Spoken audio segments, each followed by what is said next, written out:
하나, 둘, 셋. 부승아 언제야 잘 들려요? 하나, 둘, 셋, 넷. 부승 언제 잘 들려요? 하나, 둘, 셋.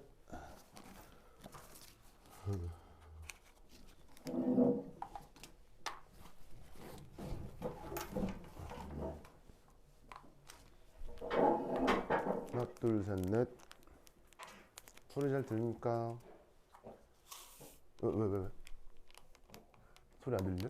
아니요, 그게 아니고 그냥 게임하고 있는데 99%에서 죽었어요. 그래. 그래요. 하나, 둘, 셋. 수아야 소리 잘 들려요? 하나, 둘, 셋. 하나, 둘, 셋. 하나, 둘, 셋.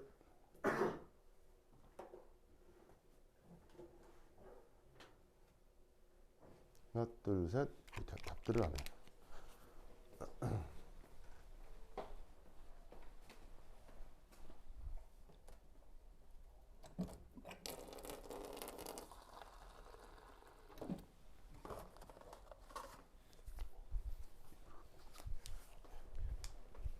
하나, 둘, 셋. 오케이. 자, 가봅시다.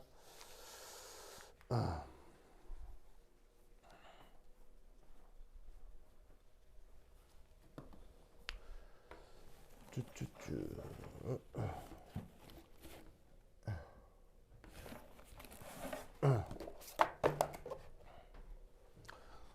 자, 우선 그거 학교에서 수업 좀 했죠? 뭐 끼켜봐야 한 두 번 했겠네, 그죠? 맞죠? 그죠? 한 두 번 했죠. 진도가 보통 뭐 초반이라 많이 나가진 않았을 것 같은데 거기서 몇 번 여러분들한테 좀 확인하고 또 시험 나올 법한데 여기 얘기해 드리겠습니다. 왔어요. 네. 오늘 새로운 학생. 자기예요? 네? 자기 이름이 이름이요? 자기가 승준 학생이에요? 알았어요. 그거 뭐 교재를 내가 파일로 올렸는데 바로 못 받았죠. 네. 그래서 이따가 쉬는 시간에 좀 카피해 드릴게요. 잠깐 친구랑 같이 봐주실래요? 네. 받았어요? 네. 글쎄, 그럼 다행이죠. 네, 너무 됐어요. 다행. 네. 받았구나. 어떻게 또? 네. 고마워요. 네. 자, 봅시다. 우선 지금 그거 뭐야? 그 유희 선생님이 뭐 이렇게 뭐 오비탈 쪽 하시잖아요. 그렇죠? 그 오비탈 아직 안 들어갔죠. 아마 뭐 이렇게 오비탈 들어가기 전에 뭐 약간 그 양자역학 초반 얘기 좀 하시고 계시죠? 아니면은 뭐 그 얘기 그 보호 그 러더퍼디의 뭐 이렇게 알파 입자 산란 실험 이런 얘기 했나요? 저희는 아직 아직 안 들어갔고요. 그 다음에 또 들어간 사람은 그 러더퍼디 알파 입자 산란 실험 했나요? 그 전까지. 그 전까지요? 그럼 그 전까지면은 그건데 그 광전 그 톰슨의 음극선 실험 그 정도 하셨어요? 톰슨의 음극 실험? 뭐 거의 뭘 안 했구나. 그래요. 뭘 안 해서 뭘 할지 모르겠네. 뭘 안 해서 뭘 할지 모르. 왜냐면 몇 번 얘기했지만 여러분 학교 그 선생님들이 그 선생님의 취향에 따라서 그 수업 내용이 완전 달라져서 어떻게 학교에서 뭘 하는지 주제별로 이렇게 좀 말씀해 주시면 좋거든요. 그래서 제가 좀 이렇게 질문을 하면은 좀 답을 좀 해주세요. 그래서 그거 이렇게 좀 해주시면 좋아요. 그리고 또 하나는 혹시 그거 했나요? 말이 생각이 안 돼. 그거 이게 전화 그거 왜 기름 떨어지면서 한 그 실험 누가 밀리컨 기름방울 실험 혹시 했어요? 밀리컨 기름방울 실험 안 했어요? 안 했어요? 안 했죠? 이렇게 됐어요. 그거 이게 밀리컨 기름방울 실험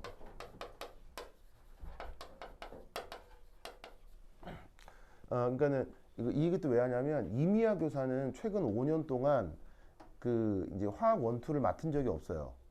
맡은 적이 없고요. 그 다음에 나머지 한 선생님 김 뭐지? 나머지 한 선생님 이선미 선생님, 이선미 선생님도 최근 5개년간 화학 원투를 맡은 적이 없어요. 둘 다 맡은 적이 없거든요. 그래서 그 이미연 선생님은 원래 그 일반화학 원투만 주로 하시고요. 그 다음에 또 이선미 선생님, 이선미 선생님은 화학 3만 하셨어요. 그래서 두 분 다 최근 5개년간 화학 원투를 맡은 적이 없어서 이렇게 뭘 낼지 아무도 모르거든요. 모르니까 그 어떤 주제가 나올지 제가 자꾸 물어보면 그걸 여러분 빨리빨리 답해 주셔야 돼요. 아시겠죠? 그래서 이 밀립칸의 기름방울 실험 같은 경우는 사실은 화학 시험에서 안 나와요. 안 나오는데 그 2019년하고 2018년에 여러분 학교에서 연속해서 나온 적이 있어요. 그때 이제 어떤 교사가 낸 건데 또 모르죠. 이번에 새로 맡으신 분들이 뭐 취향이 이쪽이 있는 건지. 그래서 원래는 화학 시험에 이거 안 내는데 2018, 2019년에 아주 심하게 나온 적이 있거든요. 아주 심하게 물리학 시간만큼 어렵게 나온 적이 있어서 혹시나 하게 되면 얘기를 해주는데 나오지 않을 가능성이 더 높긴 해요. 알겠죠? 그래서 이런 주제들에 대해서 교사가 언급하면 나한테 미리미리 말씀해 주셔야 돼요. 알겠죠? 네, 그러면 아마 그거 러더퍼드의 알파 입자 산란시험 이 정도는 할 것 같거든요. 이 정도 할 것 같으니까 그 관련된 예시 하나를 좀 보도록 하겠습니다. 자, 어디 그 러더포드의 알파 입자 산란 실험을 전혀 모르진 않죠. 전혀 모르진 않죠. 이렇게 그뭐 기본은 알죠. 네, 오케이. 네. 자, 그래서 하나 이제 소개시켜 드리고 싶은 문제가 있는데 내가 볼 때는 되게 좋은 문제 같아서 하나 소개를 시켜 드립니다. 언제 나온 거냐면 2018학년도 기출이에요.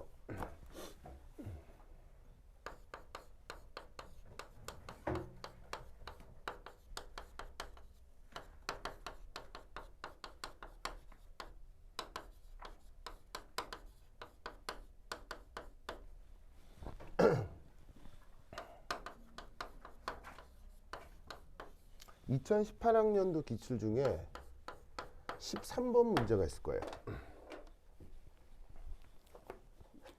찾았나요? 네. 그래서 요거 조금 말씀드리겠습니다.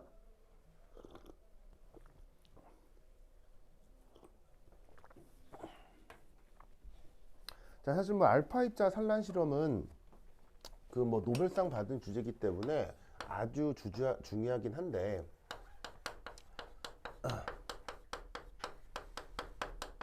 근데 뭐 크게 어렵지는 않거든요. 그래서 뭐 여러분들이 아마 영재고 입시 과정에서도 충분히 배웠을 텐데요. 뭐 그 정도면 돼요. 물론 얘를 물리학적으로 분석을 하면 시뮬레이션하는 계산 방법이 있어요. 근데 그 시뮬레이션하는 계산 방법은 노벨 물리학상 받은 주제인지라 화학 시험엔 적합하지 않고요. 그래서 뭐 화학 시험엔 뭐 크게 그렇게 어렵지 않게 나오는데 오직 한 가지 시험에 약간 응용돼 나올 수 있다면 요 문제예요. 그렇죠? 그래서 이 문제만 알면 알파 입자 산란 실험에 대한 웬만한 뭐 좀 약간 트리키하다 이런 거까지 다 할 수 있어요. 그래서 요거 하나 소개시켜 드립니다. 그래서 이게 2018년에 나왔는데 내 생각에는 선생님들께서 꽤 똘똘하게 문제를 내셨다 하는 생각이 들어서 소개를 합니다. 자, 우선 첫 번째 자, 알파 입자 산란 실험이라고 하는 게 여기에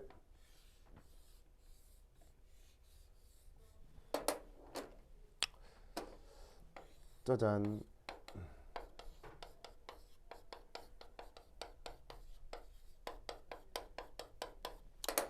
자, 방사능이라고 하는 뭐 알파선이나 베타선이나 감마선 이런 것들을 낼 수 있는 물질을 혹은 핵 분열을 할 수 있는 물질을 방사성 원소라고 합니다. 그래서 뭐 이렇게 뭐 처음 연구된 게 그 누구냐 그 사람이죠. 그 퀴리 부인에 의해서 방사성 원소가 맨 처음 연구됐고 그래서 그 덕에 이제 그 알려진 원소가 뭐 라돈 그다음에 뭐 폴로늄 뭐 이런 원소들인데 그런 원소들을 준비하면 여기에서 이제 방사성 원소들이 나오는데 여기에다가 이제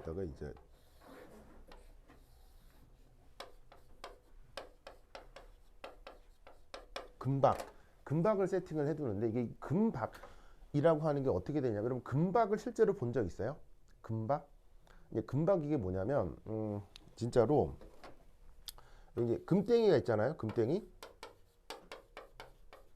그러면 사람 눈에 보일 정도의 금덩이면은 이렇게 조각으로 나 있는 녀석을 얘기하는 거예요. 근데 아시다시피 금속은 연성과 전성이 있죠. 그 중에서도 금은 꽤 무른 편이죠.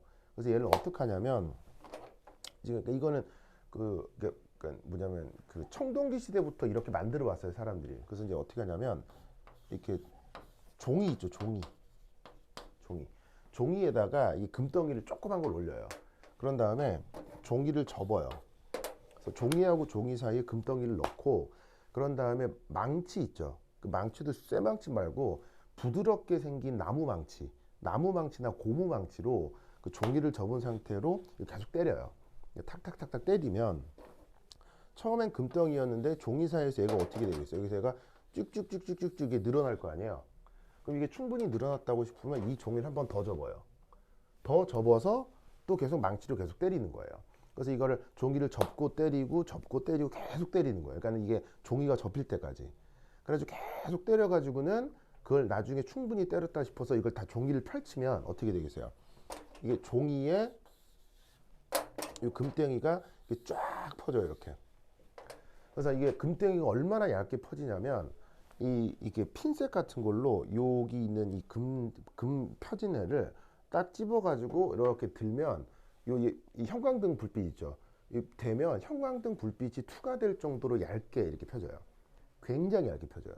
그래서 이제 두께는 대략 거의 수백 마이크로미터. 그러니까 거의 그 두께가 거의 먼지 정도 크기의 두께로 이렇게 쫙 퍼져요. 그래서 이제 이 금박 같은 걸 그래서 이제 보통 어디 사용하냐면 그 여러분 이제 절에 가본 사람 절에 안 가봤어요? 이게 종교를 안 믿어도 보통 뭐 현장학습으로 유명한 불국사 이런 데는 가보지 그런데 안 가봤냐고? 절에 한 번도 안 가봤다. 진짜로 한 번도 초중고도 한 번쯤 가지 않나? 이렇게 뭐 예를 들면 역사적 장소로도 뭐 있잖아요. 뭐 그거 종교를 안 믿어도 그래요? 그럼 하여튼 절에 가면 이 금불상이라고 있죠. 번쩍번쩍하게 돼 있는 거. 그게 뭐냐면 나무로 모양을 깎은 다음에 그 위에다가 이렇게 만든 금박 있죠. 얘를 올려가지고 코팅시킨 거예요. 그래서 절에 가면 있는 금불상이 그 다 금이다 아니에요, 알겠어요? 그 다 금이면 어마어마한 거야, 알겠어요? 그게 아니고 자리가 없어요? 거기 앉을래? 가만히 있어.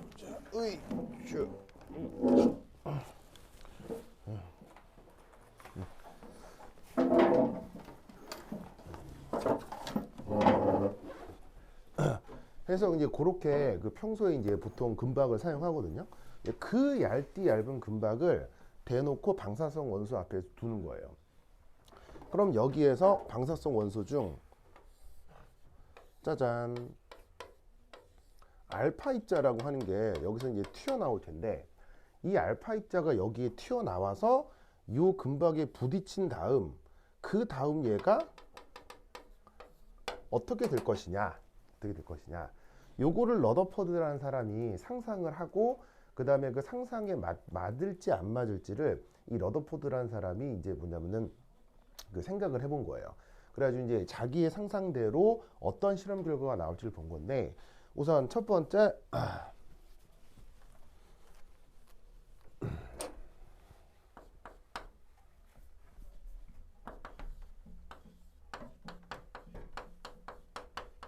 알파 입자의 성격을 살펴보시면 이 알파 입자는 힐륨2포 2 플러스 원자핵이죠. 그래서 구조적으로 어떻게 되냐면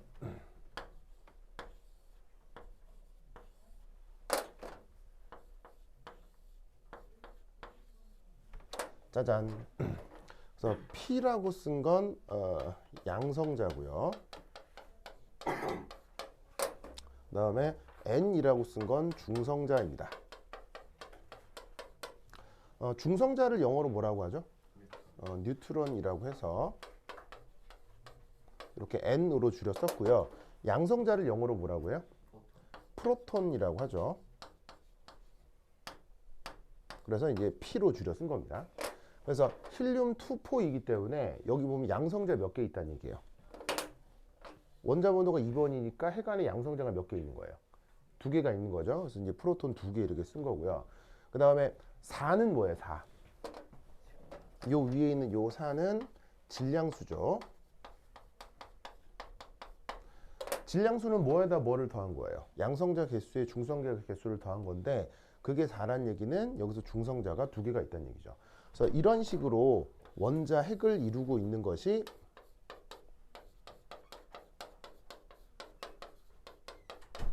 힐륨 2포인데 이 원자 핵을 예전 표현으로 알파 입자라고 부른 겁니다.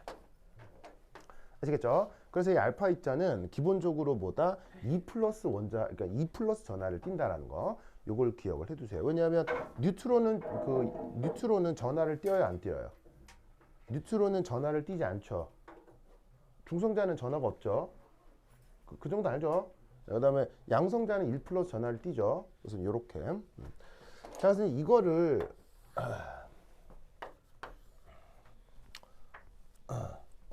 이 러더포드는 어떻게 생각한 거냐면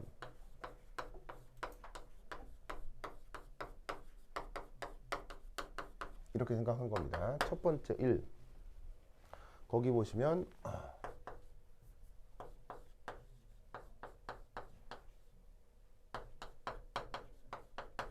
요거. 자, 역사상 많은 과학자들이 원자 모형을 제시했죠. 그래서 이제 그 중에 뭐 사실은 막 2000년 전 뭐 그리스 철학자들 중에도 뭐 이렇게 원자 모델을 제시하고 이런 사람들도 있는데 뭐 그것까지 갈 필요까지는 없고 가장 근대화학에서 가장 유명한 사람 중에 한 명이 바로 달턴이죠. 그래서 이 달턴이 제시한 원자 모델 관점으로 이 러더포드가 이 실험을 했을 때의 결과를 생각을 해본 거예요. 자, 그러면 달턴이 생각하는 원자는 그 어떤 녀석이죠? 달턴의 원자는? 자, 달턴이 생각하는 원자는 바로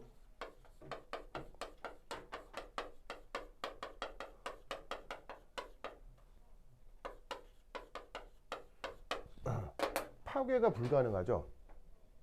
파괴가 불가. 그래서 파괴 불가한 질량 단위입니다. 그래서 돌턴이 생각하는 원자가 진짜로 그 뭐냐면은 원자 모델이라면 저렇게 알파 입자, 요 녀석이 알파 입자인데 요 알파 2 플러스 입자가 되겠죠? 이 녀석을 여기 던지면 어떻게 될 거냐? 달턴이 생각하는 원자는 더 이상 쪼갤 수 없는 원자라 되어 있기 때문에 여기 어떤 입자를 보내도 얘가 변하겠어요, 안 변하겠어요? 전혀 변하지 않겠죠. 그래서 어떻게 되냐면 던져도 어떻게 된다? 이런 식으로 뭐 심지어 뭐 이런 식으로 다 튕겨내는 거예요.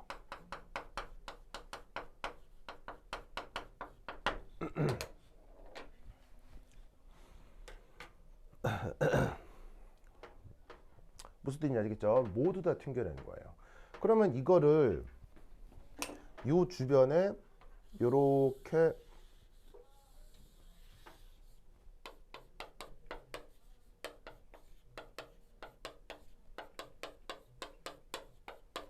형광 스크린을 연결을 하면 이 알파 입자가 튕겨 나가서 여기 형광 스크린에 어떻게 이 알파 입자들이 되튕겨서 표시가 되겠어요? 바로 요 띠를 쫙 펼쳐서 보면 어떻게 된다?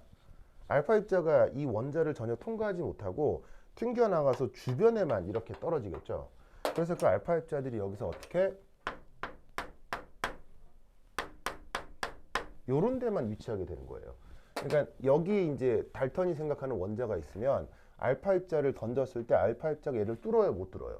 절대 못 뚫겠죠. 못 뚫고 그냥 옆에 맞은 녀석만 되튕겨 가지고 또 다른 알파 입자들이 원자에 맞아서 튕겨 나온 애들이 여기만 이렇게 안착하게 될 거라고요. 아시겠죠? 그래서 만약에 이 원자가 달턴이 생각하는 원자라면 실험을 했을 때 이런 결과들이 나와야 된다고. 그래서 이 점땡이로 표현한 게 이제 알파 위치가 안착한 자리, 알파 입자가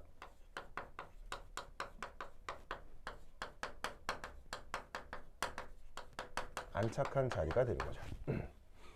아시겠죠? 그래서 이제 요 위치를 그려보라 라는 뜻이 되겠습니다. 이렇게들 많이 왔어요. 자리가 수아 여기 앉을래요? 여기 앉을래요? 자리가 어쩔 수 없네. 여기 앉아야 되겠다.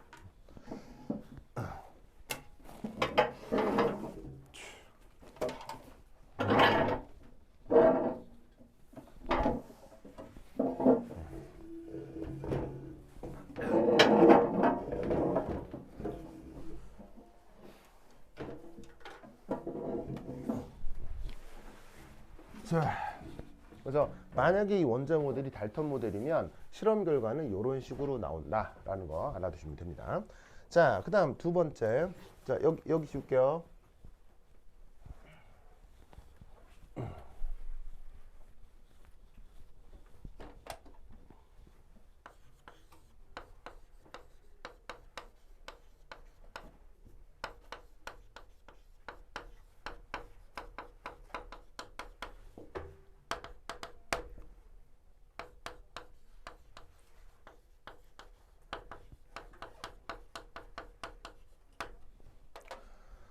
자, 그 다음 이제 톰슨이라는 사람이 있는데 이 톰슨이라는 사람은 사실은 뭘 받은 걸로 유명한 사람이죠?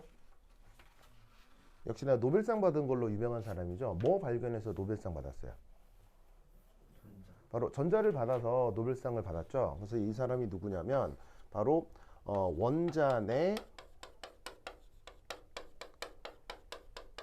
전자를 발견한 것으로 유명한 사람입니다.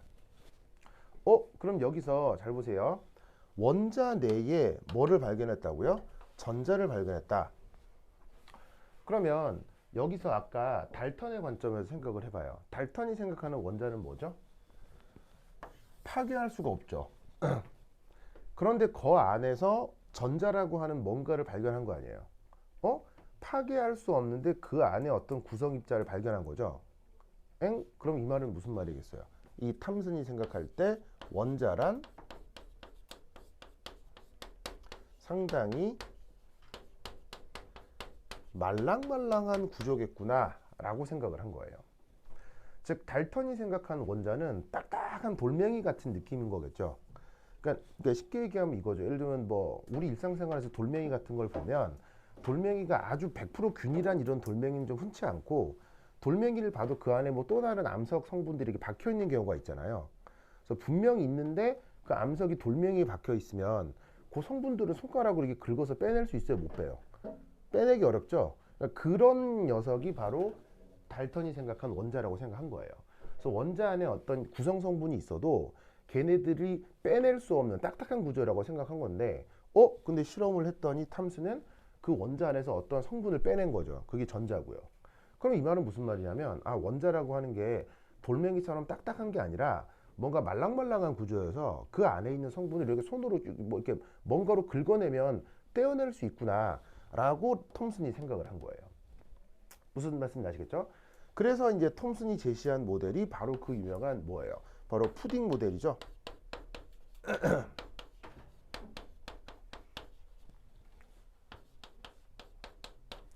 그래서 왜 그 여러분 그 서양식 디저트 중에 푸딩이라고 하는 거 알죠? 먹어본 적 있죠? 그래서 푸딩 같은 경우 먹었을 때 이게 그 느낌이 어때요? 말랑말랑하고 부드럽잖아요. 부드럽죠. 그래서 이제 그런 식으로 원자가 구성될 거다라고 톰슨이 생각을 한 거예요. 자, 그럼 이때 이때 실험 결과 예측은 어떻게 될 거냐?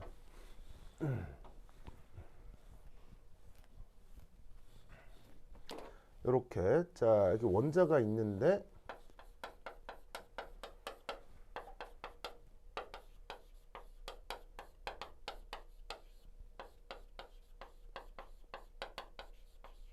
푸딩처럼 말랑말랑해요.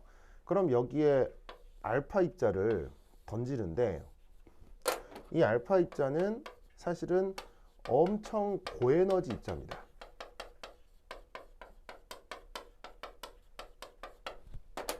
그러면 이걸 비유적으로 어떻게 생각을 해볼 수 있냐면 그야말로 푸딩 같은 것에다가 여러분은 쇠젓가락 있죠? 쇠젓가락을 푸딩에 던지면 어떻게 되겠어요? 푸딩에 비해서 쇠젓가락은 굉장히 고에너지일 수 있잖아요. 고밀도일 수 있잖아요. 그럼 말랑말랑한 푸딩에다가 쇠젓가락을 던지면 어떻게 되겠어요? 쇠젓가락이 팍 관통해서 뚫고 들어가겠죠. 그래서 어떻게 생각하냐면 러더포드 입장에서 원자 모델이 톰슨이 생각하는 것과 맞다면 여기 있는 알파 입자 그냥 팍 그대로 관통할 거다라고 생각한 거예요. 그러니까 푸딩에다가 쇠젓가락을 던진다 이렇게 생각하면 된다고요. 그러면 이 예상을 가지고 실험을 하면 어떤 실험 결과가 나오겠어요? 보시다시피 이 주변을 둘러싸고 있는 형광 스크린에 알파 입자가 어떻게 도달하겠어요? 이렇게 도달하게 된다 이런 말이에요. 무슨 말씀 아시겠죠? 그래서 그대로 관통돼 꿰뚫고 나온 이 뭐냐면 알파 입자들이 그냥 여기에 톡톡톡톡톡톡 박힌다 이런 말이에요. 뭐든지 아시겠죠? 알겠죠? 이 생각을 기억해 두세요. 자, 그 다음 세 번째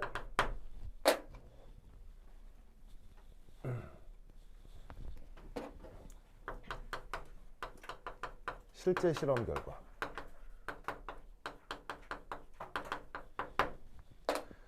자, 이게 3 실제 실험 결과. 여기 써놓은 이 톰슨이라는 사람하고요 러더포드라는 사람의 인간적 관계가 뭐죠? 인간적 관계가 어떻게 되냐면 이 러더포드가 톰슨의 박사과정 학생이었어요. 그래서 어떻게 되냐면 톰슨 밑에서 박사학위를 받은 거라고요. 그래서 사실 러더포드는 톰슨에 대해서 어떻게 했어요? 당연히 그 반대할 수 없고 사실은 톰슨의 의견을 그대로 그냥 받아들일 수밖에 없는 위치인 거예요. 뭐냐면 박사과정 학생이니까요. 그래서 어떻게 하냐면 러더포드는 사실은 톰슨의 이 푸딩 원자 모델이 맞을 거라고 생각을 했고 그리고 톰슨 원자 모델에 따라 알파 입자 산란 실험을 하면 이렇게 될 거라고 러더포드는 예측을 한 거예요. 알겠죠? 아까 달턴 모델은 이 알파 입자가 어디에 안착한다고 했어요? 양 끝에만 안착한다고 했죠. 그런데 여기에 있는 이 러더포드 모델, 그러니까 톰슨의 관점이라면 여기 있어야 되는 건데 이때 이제 그래서 이렇게 될 거로 생각하고 실제 실험을 한 거예요. 실제 실험을 했더니 어떻게 되느냐?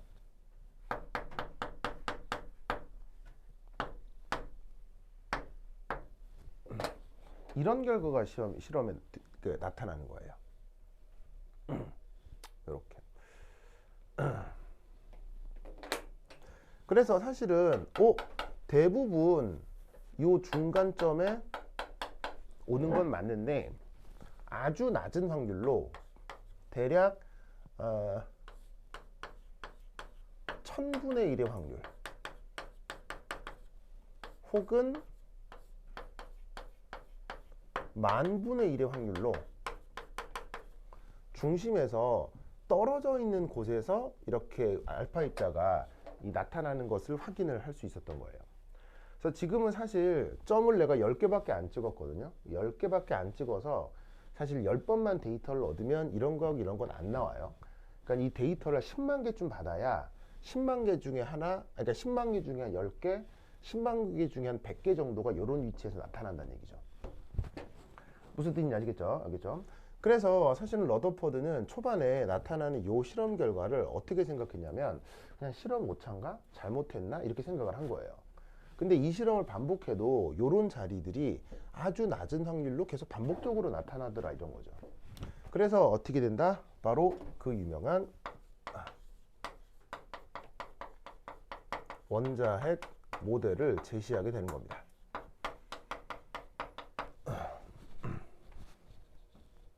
그래서 아시다시피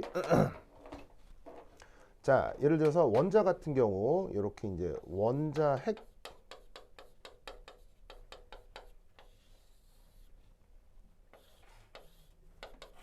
여기에 대부분의 질량이 집중되어 있고요. 그리고 주변에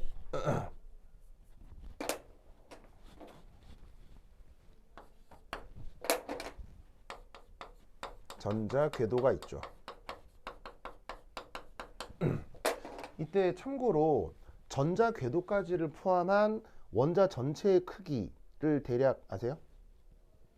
여기서부터 여기까지 요 대략 크기 외워두는 게 좋은데 10의 마이너스 10승 미터 정도 됩니다. 알겠죠? 자, 그리고 원자핵의 크기는 어느 정도죠? 원자핵의 크기는 10의 마이너스 15승 미터 정도 됩니다. 아시겠죠? 그러면 이게 어느 정도의 그 비례적 관계가 있냐면 여러분 왜 뭐 좀 뭐 백화점이나 큰 쇼핑센터 같은 거 있죠? 백화점이나 큰 쇼핑센터 가면은 되게 넓잖아요. 예를 들면 뭐 코엑스 같은 데도 있고 아니면 뭐 서울 시내나 아니면 대도시의 백화점 같은 데 있잖아요. 크잖아요. 그러면 그 큰 그런 백화점의 크기를 이 10의 마이너스 10승으로 비유하면 10의 마이너스 15승은 어느 정도냐면 탁구공 정도의 크기가 돼요. 그래서 이게 전체 백화점 크기라고 하면 요 크기가 원자의 크기가 탁구공 정도의 크기가 돼요. 아시겠죠? 그래서 어떻게 되냐면 원자핵에 양성자, 중성자 등의 대부분의 질량이 모여 있는 게 바로 저 러더포드가 생각한 그 원자핵 모델이 되는 거죠.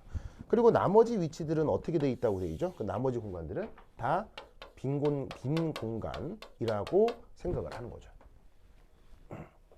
아시겠죠? 그러면 여기다가 아까 얘기했던 것처럼 알파 입자를 역시나 던져요.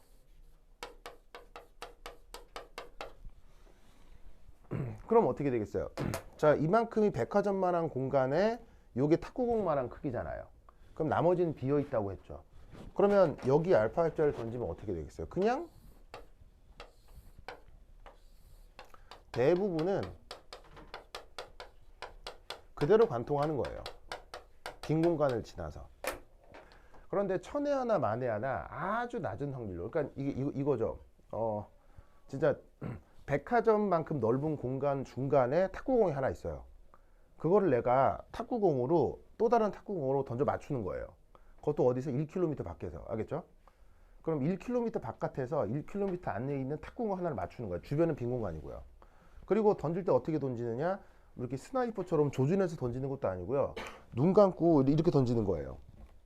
무슨 말 알겠죠?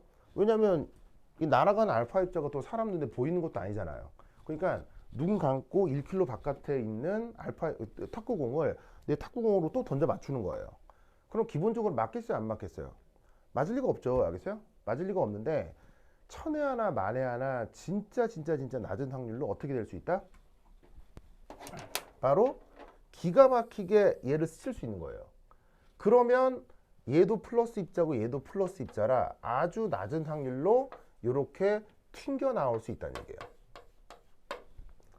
그리고 더 기가 막히게 더 낮은 확률로 아주 제대로 맞추면 거의 한 10,000분의 1, 10만분의 1 확률로 되튕겨 나오게 할 수도 있는 거죠. 그래서 이 1000분의 1, 10,000분의 1의 확률을 만족시키려면 이런 식으로 원자 내부가 대부분 빈 공간이고 여기 원자핵의 10의 마이너스 15승 미터 정도 되는 이 영역 안에 양성자, 중성자가 모여 있어야 이런 실험 결과들을 설명할 수 있게 된 거예요. 그래서 러더포드가 이 실험 결과를 설명할 수 있는 모델을 계산을 통해 찾은 게 그게 바로 원자핵 모델인 겁니다. 알겠죠? 그래서 이제 얘를 그냥 화학 시간에는 이렇게 배우는데 나중에 이제 여러분들이 여기서 물리 전공을 하는 사람도 있을 텐데 뭐 물리학에서는 이렇게 분석을 하는 거예요. 그래서 이제 이게 1000분의 1, 10,000분의 1이 나오려면 이 원자핵의 크기를 전체 원자에 대해서 어느 정도로 잡아야 이 확률로 실험 결과가 나오겠는지를 계산으로 시뮬레이션을 하는 거예요.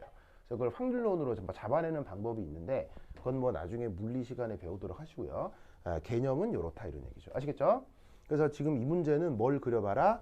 요렇게 될 것, 그 다음에 요렇게 될 것, 그리고 아까 그 달턴 모델 같은 경우는 어떻게 양쪽으로 다 퍼지는 거야, 그렇죠? 그거를 이렇게 그림으로 그려서 표현할 수 있어야 돼요. 아시겠죠? 그래서 알파 입자 산란 실험은 사실 뭐 이 정도 하면 뭐 크게 어렵지 않게 파악할 수 있습니다. 오케이, 됐다. 아시겠죠? 예? 그렇죠? 됐습니다. 자, 필기 마무리 하시고요.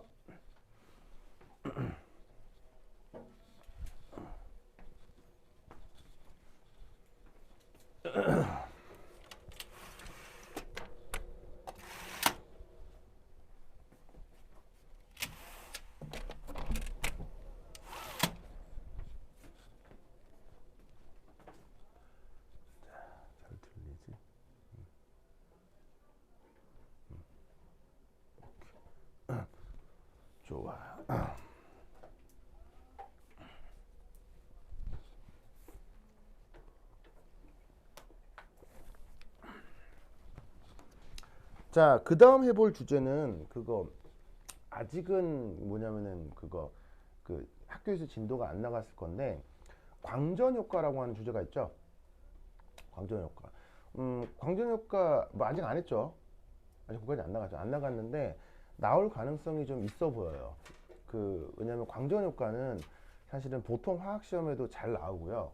그다음에 그 유희 선생님의 그 성향은 그냥 낼 만한 걸 내세요. 그러니까 과거에 유희 선생님의 일반화학 1, 일반화학 2 기출들을 보면 그냥 뭐 모든 그 교수들이 뭐 이런 건 화학 시간에 나올 수 있지 하는 걸 주로 내세요. 그래서 이제 그 광전 효과 같은 경우도 화학 시험에서 잘 등장하기 때문에 아마 나오지 않을까 싶거든요. 그리고 과거 여러분 학교 기출을 봐도 광전 효과 문제는 많고요. 알겠죠? 그래서 그 광전 효과 얘기를 좀 해보도록 하겠습니다. 자, 어디를 잠깐 보시냐면 자, 요건 한번 볼게요.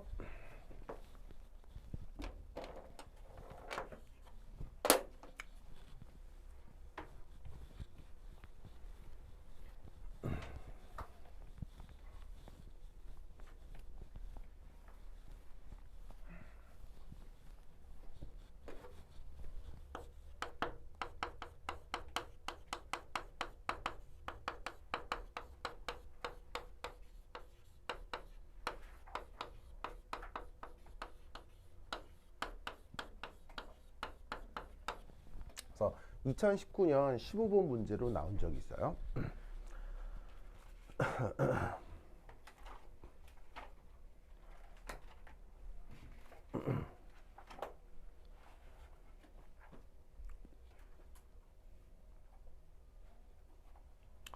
자, 그래서 그 2019년 기출 15번에 보시면 나오는 문제거든요. 그래서 이제 조금 말씀을 드리면 어딨냐? 아, 여기 있다. 자, 우선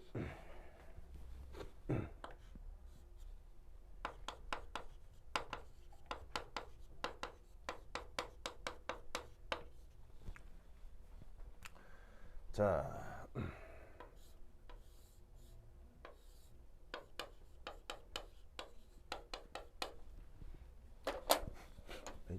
조금 쉬울까?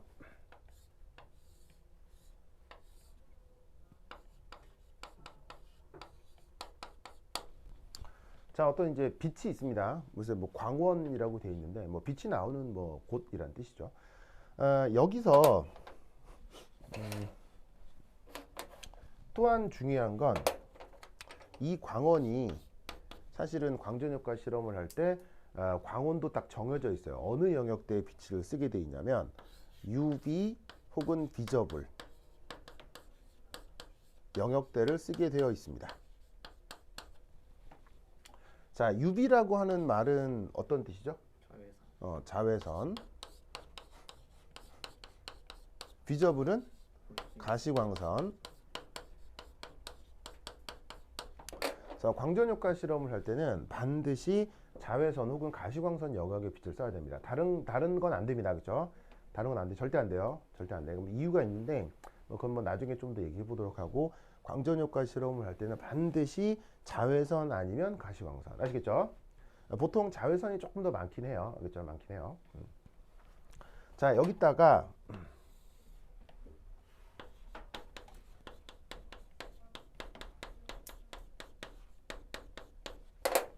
자, 금속. 진짜로 그냥 사람 눈에 보일 정도의 금속 판때기입니다. 진짜로 사람 눈에 보일 정도의 금속 판때기. 그러니까는 이게 뭐 원자 수준의 뭐 이런 게 아니고요. 그냥 눈에 보일 정도의 물체이기 때문에 꽤 거시적으로 큰 금속 판때기입니다. 그렇죠? 여기다가 요 광원에서 자외선이나 가시광선 영역의 빛이 여기에서 슝 하고 요 금속 표면에 도달하게 되는 거예요. 아시겠죠? 알겠죠? 그러면 여기서 어떤 일이 벌어지냐면 바로 자, 사방팔방으로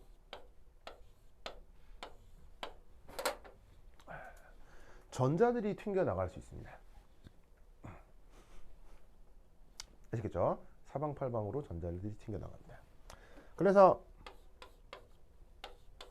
이렇게 방출되는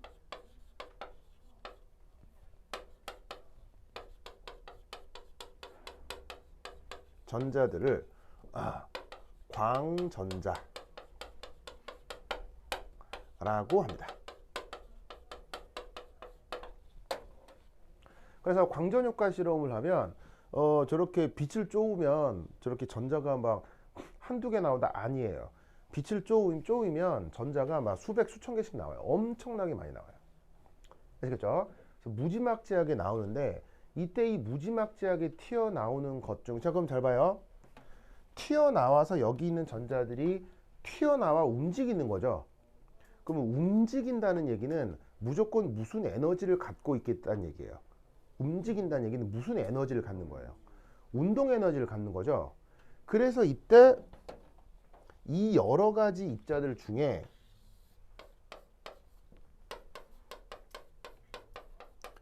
최대 운동, 그러니까 에너지를 가지고 튀어나오는 광전자의 운동 에너지를 측정하는 겁니다.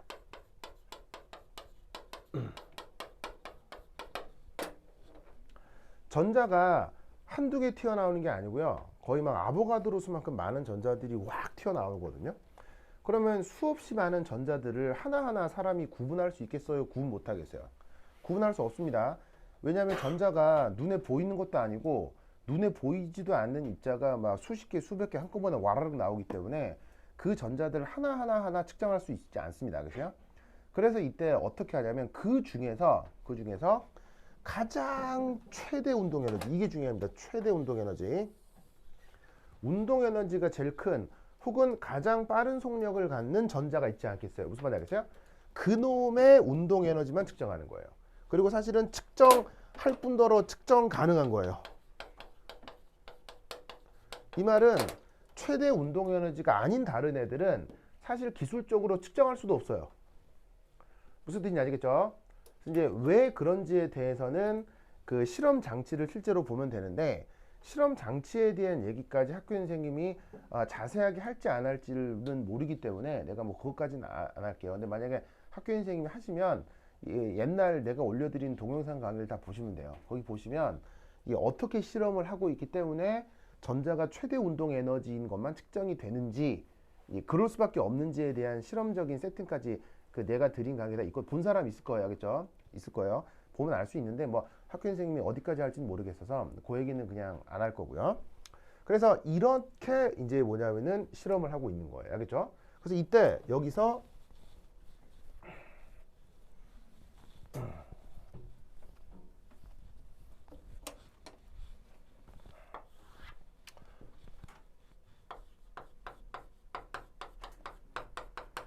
에너지 보존을 적용해 보는 거예요. 그래서 어떻게 에너지 보존을 적용하느냐, 바로 요렇게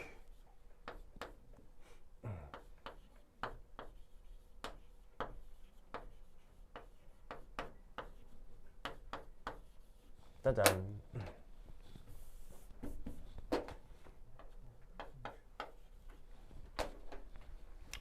보이시죠? 그래서 광전 효과에서는 이 수식이 제일 중요합니다. 그래서 이 수식만 외우고 있어도요, 뭐 사실은 그냥 웬만한 문제는 다 풀 수 있거든요. 그래서 이제 광전 효과에서는 이 수식을 가장 중요하게 생각하니까 기억을 해두시고요. 자, 뭐라고? 그래요. 자, 그럼 여기서는 이 수식의 의미는 우선 첫 번째 앞에 나와 있는 요거, 바로 광원으로부터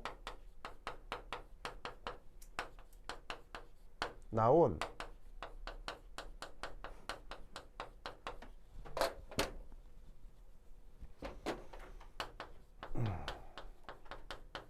광량자의 에너지 표현입니다.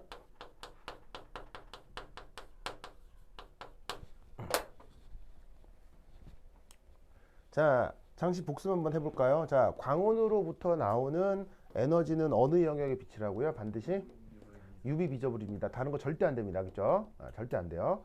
자, 그리고 이때 예전 수업 시간에 이 얘기도 많이 했었는데 광량자 에너지 표현이 요 Hν 말고 있었죠?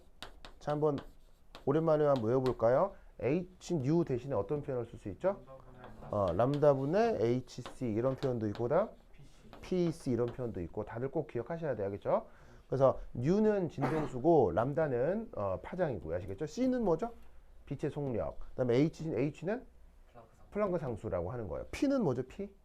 네, P는 광량자의 운동량. 아시겠죠? 요거 돌돌돌 외우셔야 돼요. 알겠죠? 돌돌돌. 네. 그래서 그 표현 중에 하나예요. 알겠죠? 그 표현 중에 하나. 자, 이건 됐고. 자, 그 다음. 자, 얘는 뭐겠어요? 얘는. 얘는. 자, 바로 아까 뭐만을 사실 측정 가능하다고. 다른 건 아예 측정할 수도 없어요. 기술적으로. 뭐만 측정할 수 있다고 했죠? 최대 운동 에너지. 알겠어요? 그냥 운동 에너지를 측정하는 게 아니에요. 알겠죠? 최대 운동 에너지를 측정한다는 걸 명심해야 돼요. 최대가 아니면 측정할 수도 없어요. 알겠죠? 그래서 지금 이게 바로 최대 운동 에너지를 뜻하는 건데, 그때 뭐 이렇게 ME는 뭘 얘기하는 거예요? ME. 그러니까 E가 이제 일렉트론, 전자 질량을 얘기하는 걸 거고요. Vmax는 뭐겠어요? Vmax. 바로 뛰어나오는 최대 속력이 되겠죠? 그래서 최대 속력이니까 최대 운동 에너지가 되는 거겠지. 아시겠죠? 알겠죠? 이 논리 꼭 기억하세요. 수 알겠죠? 그렇죠? 자, 그리고 뒤에 있는 요 W. 이게 뭐예요? 여기 이제 이 광전 효과 이전에도 이후에도 그 어디서도 쓰지 않는 표현인데, 아인슈타인만의 독특한 표현입니다. 그래서 이게 사실은 다른 학자들이 이 표현을 쓰는 걸 별로 좋아하지 않나 봐요. 그래서 광전 효과 외에는 이 표현을 쓰질 않거든요. 그래서 이제 뭐 이게 좀 묘한 녀석인데, 자, 우리말 번역은 일함수. 뭐 영어로도 막 그냥 work function이라고 해서요. 진짜 그대로 그냥 직역을 한 겁니다. 자, 이건 뭐냐면 바로 전자가, 자, 이게 지금 뭐라고 했어요? 금속의 표면이라고 했죠. 그럼 금속 표면이니까, 자, 금속이 표면이 사람 눈에 보일 정도면 아까도 얘기했죠? 금속이 꽤 크게 있는 거예요? 조그맣게 있는 거예요? 꽤 크게 전체 덩어리로 있는 상태에서 이 실험을 하는 거란 말이에요.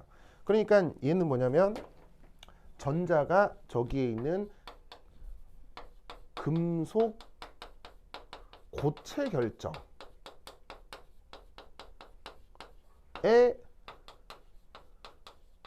속박된 위치 에너지의 크기라고 생각하시면 된다 이런 말이에요. 의 사실은 최소 크기라고 생각하시면 돼요. 자, 이것도 사실은 최소란 말을 왜 썼을까요? 자, 그리고 여기 속박돼 있다라는 말을 쓴 이유는 뭘까요? 또 바로 뭐냐면 금속 내 원자 핵들이 있겠죠. 그리고 저 전자들 사이에는 당연히 인력이 있을 거고요. 즉 뛰쳐나온 이 전자들이 실제로 이 금속 내부에 있는 원자 핵들하고 정전기적 인력으로 묶여 있을 거니까 그걸 속박됐다고 표현한 거예요. 그러면 여러분 어디에 어디가 매여 있어도 약하게 매여 있는 애가 있고 강하게 매여 있는 애가 있을 수 있잖아요. 그러면 어떻게 되냐면 그 속박되어 있는 위치 에너지의 정도가 약한 녀석 아시겠어요? 그 약한 녀석의 위치 에너지 크기를 W라고 쓴 거라 이런 말이에요. 그러니까 가장 약하게 매여 있는 전자기 때문에 뛰쳐나오는 운동 에너지가 최대가 된다라고 생각할 수 있는 거라고요. 왜냐하면 두 개를 더했을 때 역학적 에너지 보존 법칙에 의해서 전체 크기는 같아야 될 테니까. 무슨 말인지 알겠죠? 그래서 전자가 내부 고체 결정에 여러 군데 있을 건데 거기에 좀 약하게 매여 있는 애가 있고 단단하게 매여 있는 애가 있고 그럴 거 아니에요. 뭐 쉽게 얘기하면 뭐 레고 같은 걸 만들어서 구조물을 만든 다음에 땅에 탁 떨어뜨리면 거기에 있는 조각들이 다 빠져나오나요? 그게 아니라 어떤 특정 결합은 잘 떨어져 나오는데 어떤 건 단단하게 붙어 있고 뭐 그렇잖아요. 그런 것처럼 전자들이 고체 결정 안에 다양한 위치 에너지로 결합돼 있을 건데 그 중에서 가장 약하게 매여 있어서 외부의 에너지가 공급되면 뛰쳐나와 최대 운동 에너지로 나타낼 수 있는 그 전자에 대한 위치 에너지를 일함수라고 하는 거예요. 무슨 말인지 알겠죠? 그래서 여하튼 이런 의미로 이 에너지 보존 법칙을 생각을 해주시고요. 이걸 실험적으로 이제 어떻게 분석했느냐라는 거예요. 자, 그러면 이때 자 여기 줄게요. 준다잉.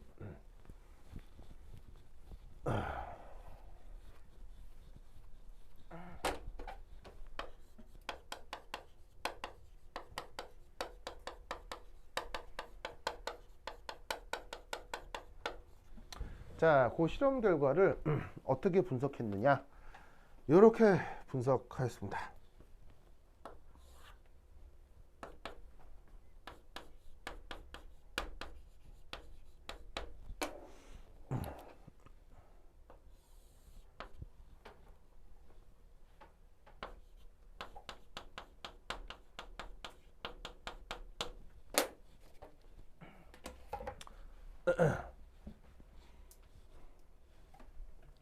자, 지금 그리는 이 그래프가 제일 중요합니다. 그래서 저 그래프 상에서 시험 문제가 아주 많이 나오기 때문에 그래프를 어떻게 그리고 어떻게 해석하는지가 굉장히 중요합니다. 자, 그러면 이게 뭐냐? 이 진동수가 바로 뭐죠? 광원의 진동수 요 뉴를 얘기하는 겁니다. 요거. 자, 그 다음 여기에 있는 이 Kmax라고 하는 게 바로 여기에 있는 요 놈을 뜻하는 거예요. 최대 운동 에너지를 이제 운동 에너지를 키네틱 에너지라고 해서 EK로 쓰고 최대여서 맥스 이렇게 쓴 건데 이때 여기 주어져 있는 요 수식을 이제 어떻게 표현할 수도 있냐면 얘를 이렇게 바꿀 수도 있는 거죠. EKmax는 Hν 빼기 W. 자, 저렇게 써도 상관없는 거죠. 그래서 그래프를 어떻게 표현한 거냐면 이 최대 운동 에너지를 얘를 Y축에 도시하고요. 여기에 있는 요 진동수를 요걸 X축에 도시한 거예요.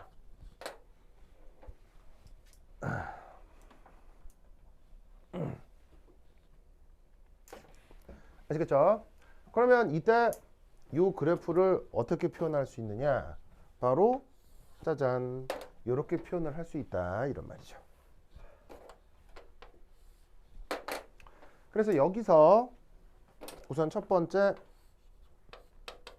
기울기가 나올 건데 이 기울기가 뭐에 해당하겠어요? 바로 여기에 있는 요 H 바로 플랑크 상수죠.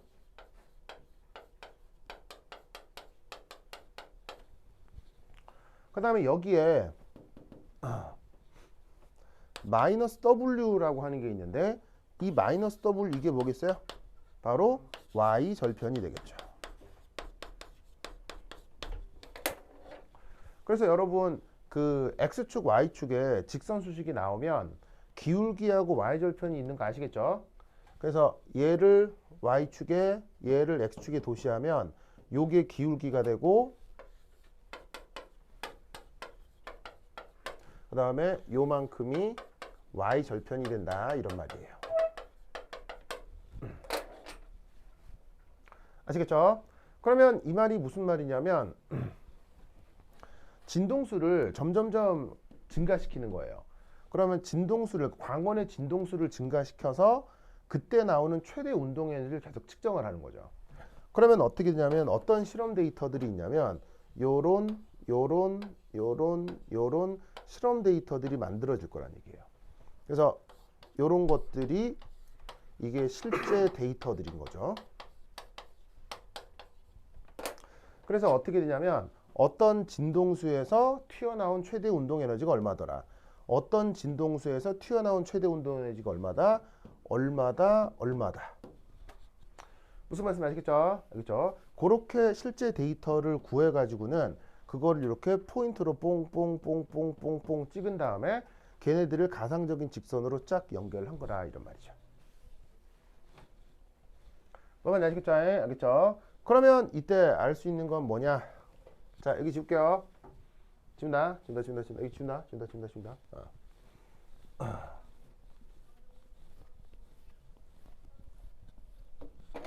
자, 우선 첫 번째.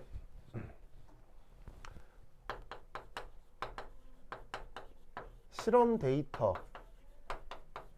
사이의 기울기가 바로 그 유명한 플랑크 상수가 되는 겁니다.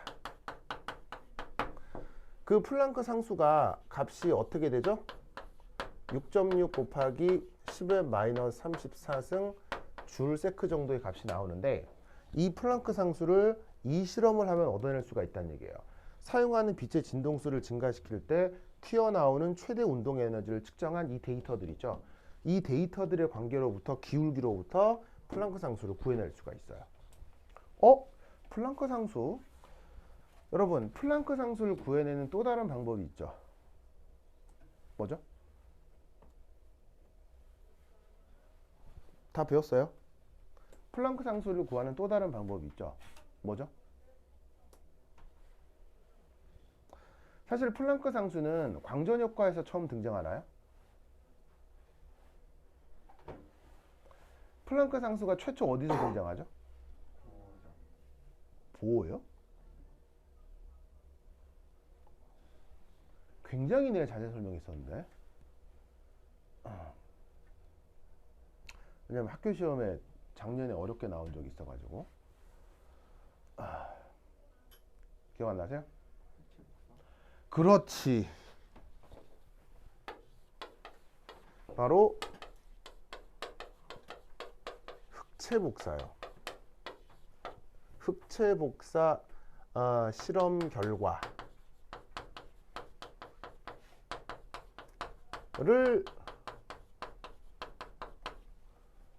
설명하기 위한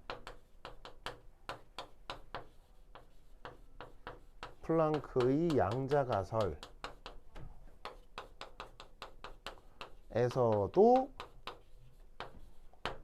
요 h 값을 이걸 알 수 있게 되는 겁니다.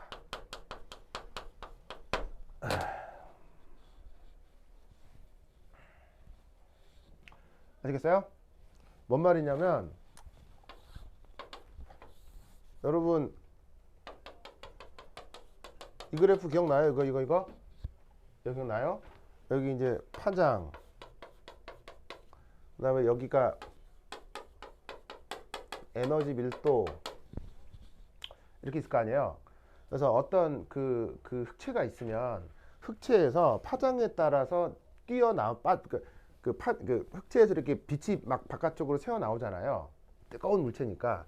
그럼 걔가 새어 나올 때에 그 각 파장에 따른 에너지 밀도가 있겠죠. 파장에 따른 에너지 밀도가 있으면 그거를 하나하나 측정을 하는 거예요. 이렇게. 그래서 예를 들면 이 파장에서는 에너지 밀도가 이거다. 뭐 이 파장에서는 에너지 밀도가 이거다. 이 파장에서는 에너지 밀도가 얼마다를 이렇게 측정한 데이터들이 있을 거란 말이에요. 무슨 말인지 알겠어요? 이 데이터를 가장 잘 설명할 수 있는 곡선을 찾는 거예요. 무슨 말인지 알겠어요? 가장 잘 설명할 수 있는 곡선을 찾다 보면 플랑크 상수 h를 구할 수가 있다고요. 플랑크 상수 h를 막 조절을 하는 거예요. 여러 가지로 바꿔보는 거죠. 여러 가지로 막 바꾸다 보면 이 플랑크 상수 값에 따라서 어떤 곡선은 이렇게 나타날 거고 어떤 곡선은 이렇게 나타날 거 아니에요.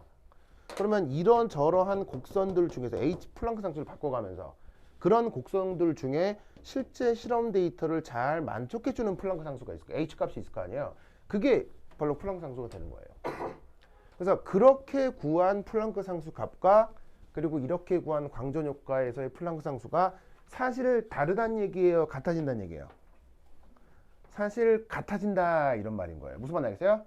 만약 달라지면 어떻게 되겠어? 이렇게 구한 플랑크 상수하고 저렇게 구한 플랑크 상수가 다르다. 그럼 어떻게 되는 거겠어?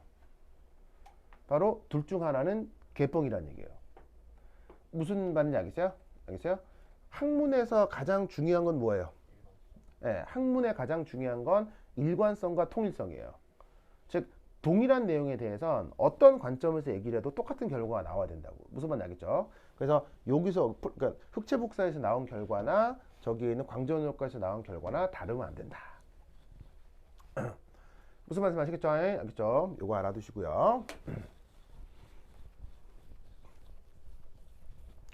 자, 그 다음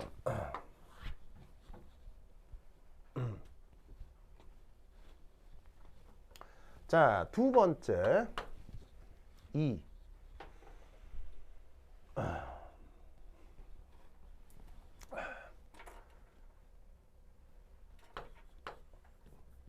어떤 진동수 자, 그 진동수라고 하는 게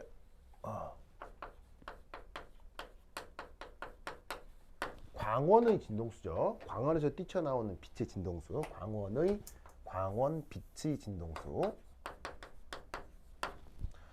자, 어떤 진동수 이하의 진동수에서는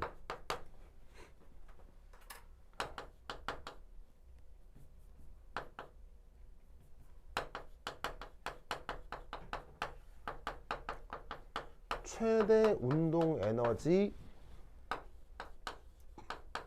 데이터를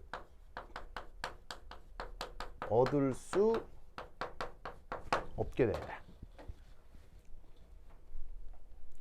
자, 무슨 말이냐면 실제 실험 데이터는 어디? 요런 데서만 나타나는 겁니다. 여기 이렇게. 그러니까 뭔 말이냐면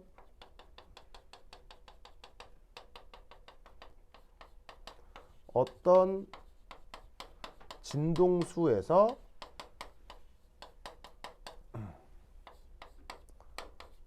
최대 운동 에너지가 측정되는 거죠.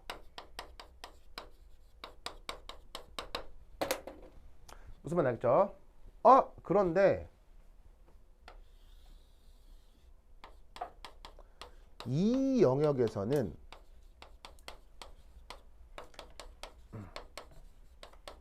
실험 데이터가 아예 없습니다. 아예 존재하질 않아요. 그러니까 내가 어떻게 하다 보니 직선을 먼저 그려서 좀 오해할 수도 있는데 실제 실험 데이터는 이런 데서만 나타나는 거예요. 알겠죠? 그 나타나는 실험 데이터를 그냥 별 생각 없이 직선으로 쭉 연결한 게 이거란 얘기인데 직선으로 쭉 연결한다 치더라도 이 영역은 실험 데이터가 나타나질 않아요.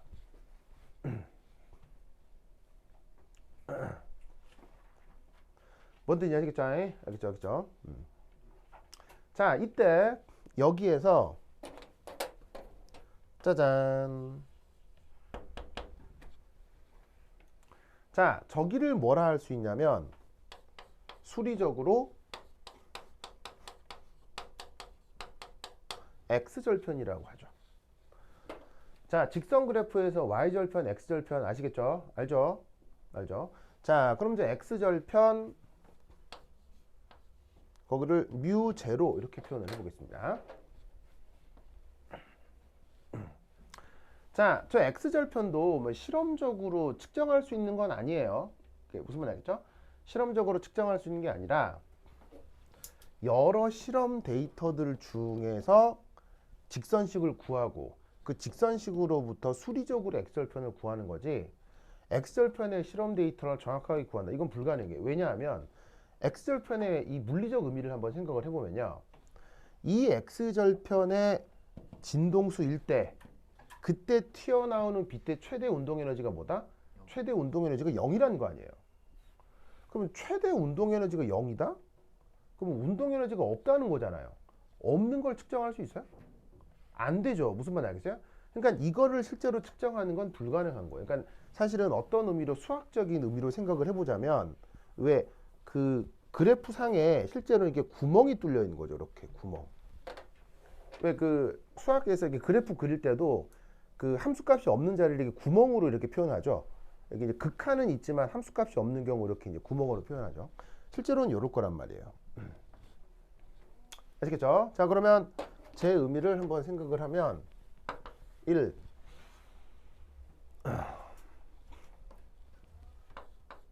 x절편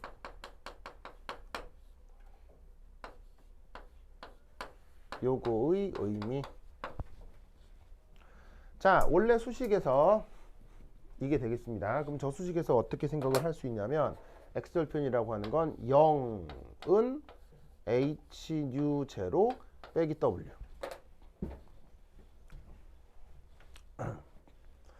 이렇게 되겠죠. 맞나요? 그럼 여기서 알 수 있는 사실은 뭐냐면 바로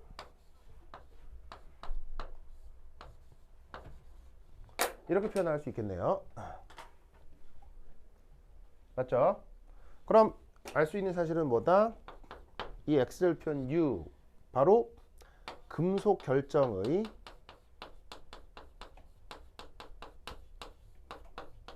이람수에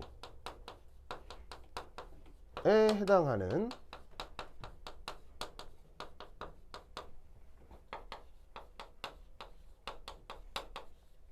광원의 진동수가 되는 거죠.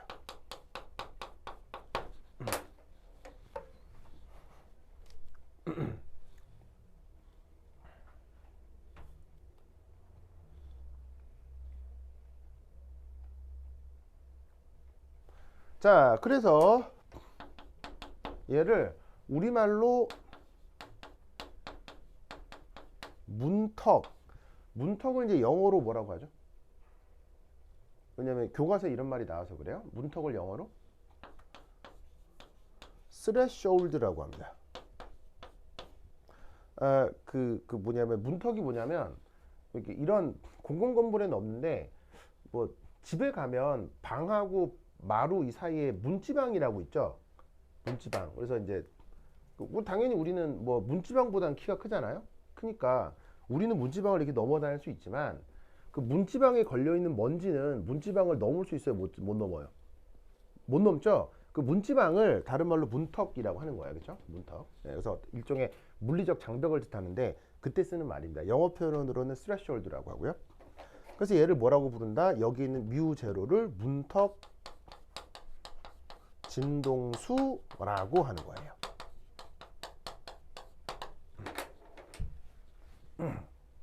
문턱 진동수라고 한다.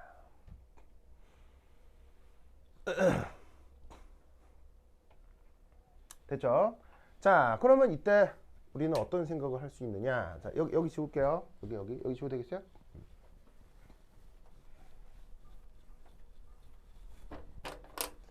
자, 그러면 두 번째.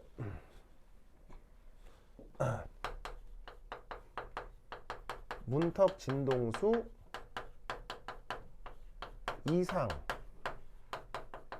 이상에서만 광전자가 나타납니다. 나타난다 혹은 방출된다.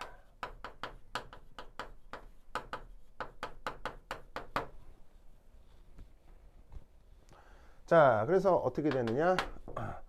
저 진동수가 문턱 진동수보다 작으면 그 구간이 어디겠어요? 바로 요 영역대입니다. 영역대. 그러면 어떻게 돼? No 광전자. 광전자는 전혀 나타나지 않습니다. 반면 두 번째, 문턱 진동수에 비해서 외부 광원의 진동수가 더 클 경우, 바로 이 영역대를 얘기하는 거죠. 이 영역에서는 어떻게 된다? 광전자가 나타납니다. 자, 그런데 이 광전자가 나타나는 걸 어떻게 생각을 하면 되냐면 이거예요. 자, 우선 노후 광전자니까 광전자가 조금이라도 있다는 얘기예요? 하나도 없다는 얘기예요? 노후는 조금 있다는 얘기예요? 전혀 없다는 얘기예요? 전혀 없는 걸 얘기해요. 전혀. 네버야, 네버. 절대 없는 거야. 문턱 진동수보다 진동수가 작으면 뭐 좀 양이 많았다 이게 아니고 그냥 아예 존재하지 않는 거야. 무슨 말이야? 전혀 없어. 그런데 문턱 진동수보다 진동수가 크면 어떻게 되냐면 광원의 세기가 강할수록 어떻게 된다? 더 많은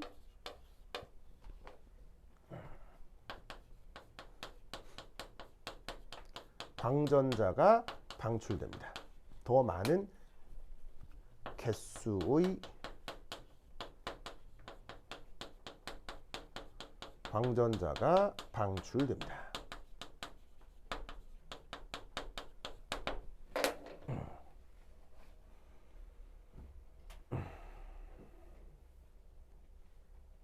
자, 여기서 또 하나 알아두실 것. 광원의 세기가 무슨 말일까요? 자, 지금 잘 보세요. 광원에 대해서 진동수라는 말도 쓰고 있고요. 그거와 또 별개로 광원의 세기라는 말을 또 쓰고 있는 거예요. 광원의 세기하고 진동수는 관계가 없어요. 그렇죠? 다른 말이에요. 진동수는 아까 얘기했듯이 진동수가 크냐 작냐 이거고요. 그거와 별개로 그 광원의 세기라는 게 있어요. 그러니까 지금 무슨 말이냐면 진동수가 커도요 세기가 약할 수 있어요. 진동수가 작아도 세기가 강할 수 있다는 얘기예요. 알겠어요? 즉 진동수가 커도 빛의 세기가 클 수도 있고 작을 수도 있고, 진동수가 작아도 빛의 세기가 클 수도 있고 작을 수도 있는 거라서 진동수와 세기는 별개의 문제. 아시겠죠? 그러면 광원의 세기란 뭘 얘기하는 걸까요?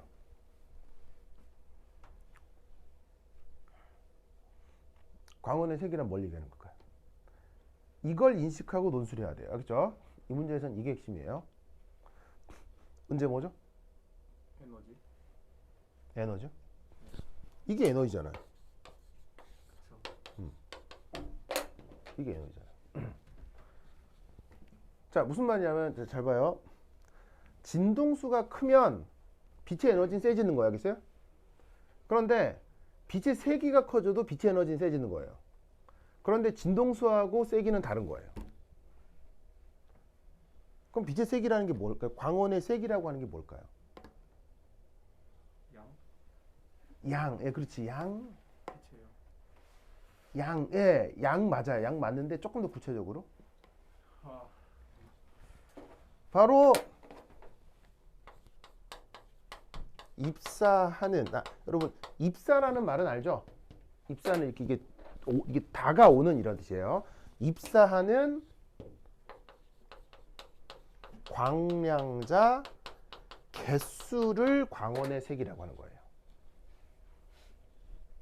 그걸 다른 말로 방금 문제가 얘기했듯이 혹은 이걸 다른 말로 광량이라고 얘기할 수도 있는 거죠. 빛의 양.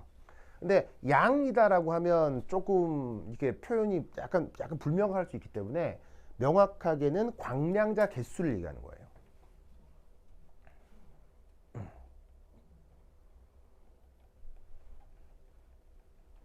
무슨 말인지 알겠죠? 알겠죠? 그러니까 비유적으로 얘기를 하면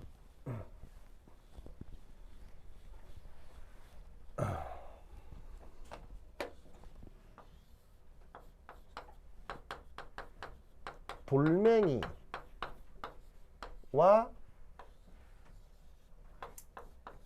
손뭉치 보이세요? 그러면 돌멩이가 있고 손뭉치가 있잖아요.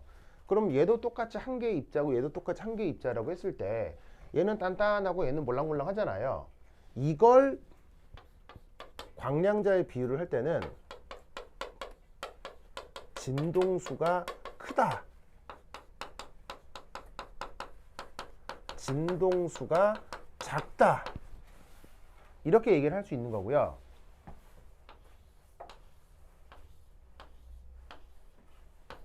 요거와 요거 똑같은 대상이에요. 이게 뭐 똑같은 돌멩이건 똑같은 손뭉치건 이게 입자가 한 개 있을 수도 있고 입자가 여러 개가 있을 수 있잖아요. 이럴 때 뭔가 개수가 많다, 뭔가 개수가 적다 이렇게 얘기할 수 있는데 이쪽이 광량이 크다, 이쪽이 광량이 작다 라는 얘기인 거예요. 무슨 뜻인지 아시겠죠? 그래서 진동수가 크다 작다와 광량이 크다 작다는 다른 말이라고요. 알겠죠? 그러면 문턱 진동수보다 진동수가 작을 경우에는 광전자가 전혀 나오지 않는다고 했죠. 뭐에 관계없이? 광량에 관계없이. 즉 문턱 진동수보다 작은 진동수의 그 광전자, 이게 뭐냐면 그 광량자를 아무리 많이 던져도 광전자는 전혀 만들어지지 않는다는 의미고요. 이건 뭐냐면 광전자가 나타날 수 있는 문턱 진동수보다 진동수가 큰 상태에서는 아무리 적은 개수의 광량자를 던져도 광전자는 무조건 나온다는 의미인 거예요. 무슨 말씀인지 아시겠어요? 알겠어요? 그때 어떻게 돼? 광량자 개수에 따라 광전자 개수도 같이 증가해서 나온다 이런 말이죠. 이해했습니까? 이해했죠? 그래서 이 광전 효과에서는 이 얘기를 기억하는 게 중요합니다. 이래서 이 얘기 때문에 여기에 있는 이렇게 광량자의 입자적 성격이 있다라고 얘기를 하는 거예요. 그래서 만약에 광량자가 100% 에너지이고 100% 파동이기만 하면 진동수가 작은 애도 많이 던졌을 때 에너지가 축적되어 광전자가 튀어나올 수도 있을 텐데 희한하게도 광전 효과에서는 빛 알갱이를 아무리 많이 더 집어 던져도 빛 에너지가 축적이 되질 않는 거예요. 그래서 빛 에너지가 축적되지 않는다는 얘기는 빛 에너지 자체가 이런 식의 입자적 성격을 갖고 있게 되는구나 라고 해서 빛 에너지의 입자성을 보여주는 아주 중요한 실험 결과이기도 한 거죠. 무슨 말씀인지 알겠죠? 알겠죠? 그래서 이 내용을 꼭 기억하시고 이것을 여기에 논술을 하시면 되는 거예요. 알겠죠? 자, 그럼 이제 이 내용을 이해하고 거기에 있는 이제 실제 문제풀이를 한번 해보죠. 자, 여기까지 빨리 필기 마무리하시고요. 지금 몇 시야? 50분이요. 몇 시 50분이? 10시. 1시간 넘게 한 거야? 네. 아, 그래요? 그러면 필기 마무리 하시고 너무 많이 했잖아. 한 10분 쉬었다 보도록 하겠습니다. 화장실 갔다 오세요. 네. 문제야. 네? 시간이 너무 많이 갔으면 좀 쉬자고 얘기를 해요. 아니 네. 많이 간줄 몰랐어. 아, 그래요? 그래요? 나도 몰랐어요. 아, 그래 좀. 이렇게 시간이 많이 갔나? 그래? 아이고.